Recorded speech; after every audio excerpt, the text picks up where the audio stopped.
사도께서는 골로새 교회의 성도들에게 위의 것을 찾으라 이렇게 말씀합니다. 그러면 여기서 얘기하는 위가 어디냐? 여기 본문에 보면 거기는 그리스도께서 하나님 우편에 앉아 계시느니라. 그러니까 위가 어디냐면 그리스도께서 하나님 우편에 앉아 계시는 것이라고 얘기를 합니다. 그런데 거기 그리스도께서 하나님 우편에 앉아 계신 그곳을 우리는 갈 수 없어요. 지금 볼 수도 없고 만질 수도 없어요. 그런데 사도는 본문에서 위의 것을 찾으라고 이렇게 말씀하시는 것 볼 수가 있습니다. 그러면 이게 위의 것을 찾으라고 그러는데 이게 어떤 의미를 가지고 그런 말씀을 하시냐? 여기 찾으라라고 하는 단어가 이게 우리는 뭔가 발견하기 위해서 찾는 것을 생각하기 쉬운데, 근데 여기서 찾으라는 말은 그런 의미보다는 더 다른 의미가 있는데, 이게 원래 철학자들이 사용하던 용어입니다. 그러니까 위의 것을 찾으라 이 말이 철학에 대한 탐구라는 뜻이 있어요. 이 제테오라는 단어가 쓰였는데 이게 철학에 대한 탐구. 이 철학을 철학을 우리가 그 헬란말로 필로소피아라고 얘기를 합니다. 필로스라는 단어와 소피아라는 단어가 합쳐진 거야. 필로스는 이 사랑이라는 뜻이고 소피아는 지식이라는 뜻이에요. 그 지식에 대한 사랑을 얘기를 하는 거예요. 그러니까 지혜에 대한 사랑을 가지고 이 철학자들이 그것을 발견하기 위하여 탐구했던 것처럼 탐구는 좀 더 깊이 연구하는 거야. 근데 연구의 영역은 머리의 영역이죠. 그러니까 깊이 생각하라고 이렇게 말씀하는 것을 볼 수가 있습니다. 그러니까 사도는 이 철학자들이 쓰던 단어를 여기 가져와 가지고 이거를 어제 또 말씀드렸는데 차용이라는 말이 돈을 빌리는 걸 또 차용이라고 그러잖아요. 그래서 돈 빌려온다 할 때 차용증서 쓰잖아요. 그와 마찬가지로 이 철학자들이 쓰던 단어를 여기 골로새 교회 성도들에게 쓰면서 니네들이 철학자들이 지혜를 사랑하기 때문에 탐구하는 것처럼 너희도 위의 것을 탐구하라는 말씀입니다. 그래서 어떻게 하느냐? 2절에 보면 위의 것을 생각하고 땅에 있는 것을 생각하지 마라. 땅의 것을 생각하지 말고 위의 것을 생각하라고 이렇게 말씀합니다. 그러면 위의 것을 생각하라고 그러고 위의 것을 찾으라고 그러는데 그럼 위의 거 어디서 찾냐? 우리는 이 서신에서 찾을 수 있습니다. 우리가 어제 생명에 대해서 살펴봤는데 생명이 하나님의 것이에요. 이게 하늘에서 내려온 거예요. 그래서 이 하나님이 자기 피로 사신 교회라는 표현을 쓰시는데 그게 하나님께서 아들을 보내셨고 아들이 십자가에 흘리신 대속의 피가 생명인데 생명이 피에 있음에 레위기서에 그렇게 말씀하시는데, 그러니까 생각하라는 게 뭘 생각하느냐? 하나님께서 아들을 내어주시고 그분께서 화목제물로 죽으시고 마침내 우리를 구원하신 이거를 생각하라는 거야. 이거는 깊이 생각하고 철학자들이 그 지혜를 사랑하는 마음으로 그렇게 탐구했던 것처럼 이 본문에서 우리는 그것을 발견하라고 이렇게 말씀합니다. 이것을 발견한 사람, 이것을 생각하고 기뻐하고 즐거워하라고 말씀하는 겁니다.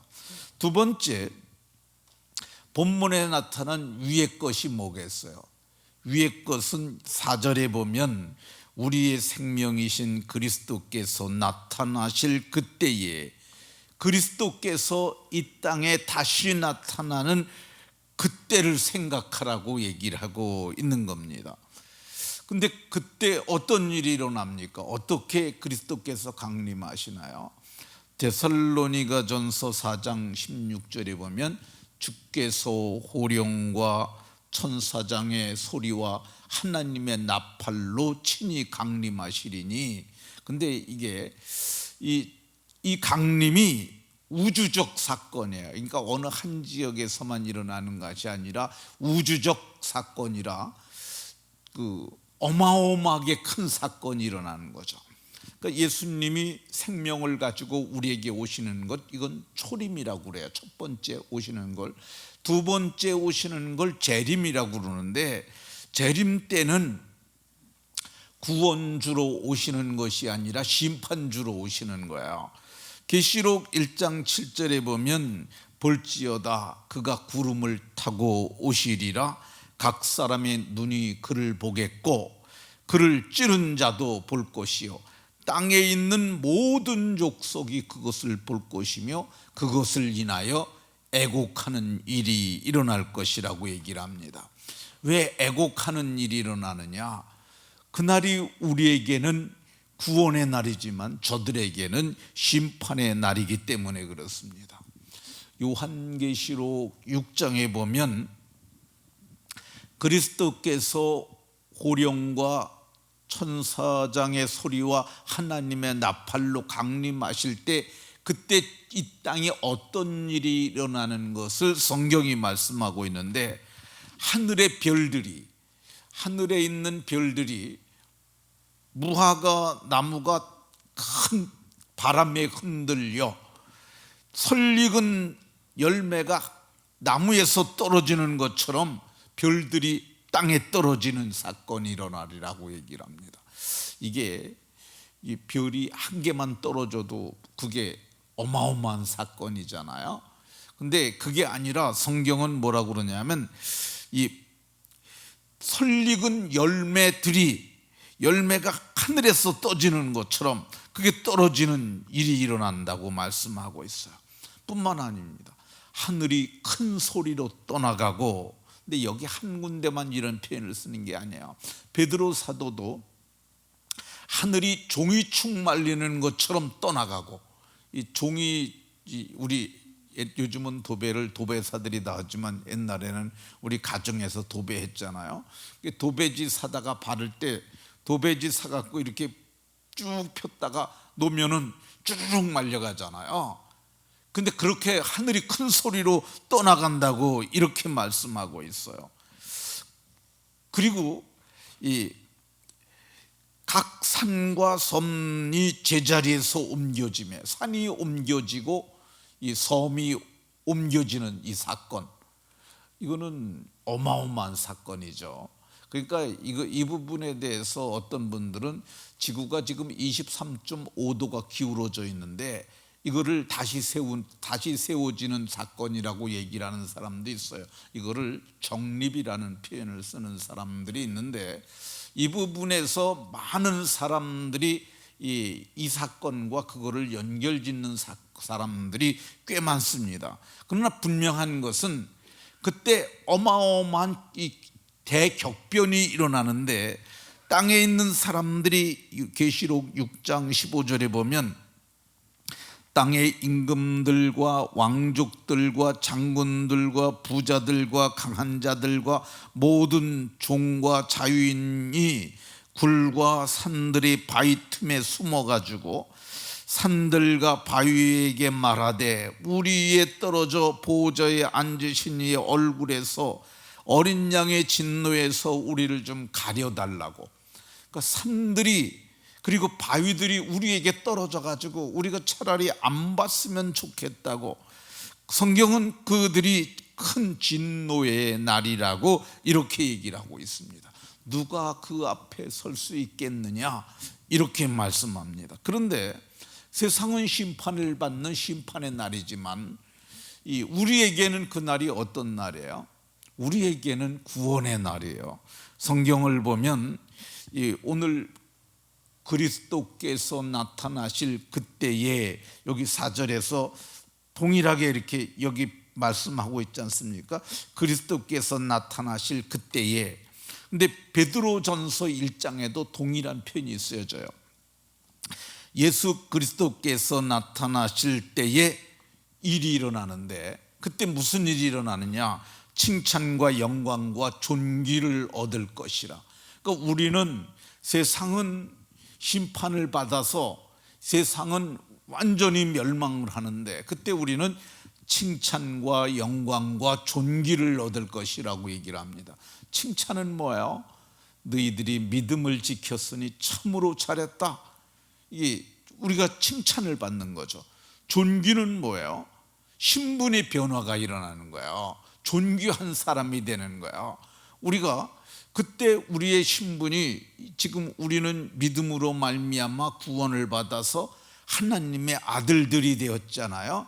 그런데 그날에는 지금은 우리가 아들의 명분을 얻었지만, 그땐 진짜 아들이 되는 거야. 그리고 그때 우리가 이 영광을 얻는데, 이 영광이란 단어가 원래 사람에게 쓰던 용어가 아니에요. 하나님께만 쓰던 용어인데 우리가 그 영광을 얻는 거예요. 어떻게 영광을 얻느냐?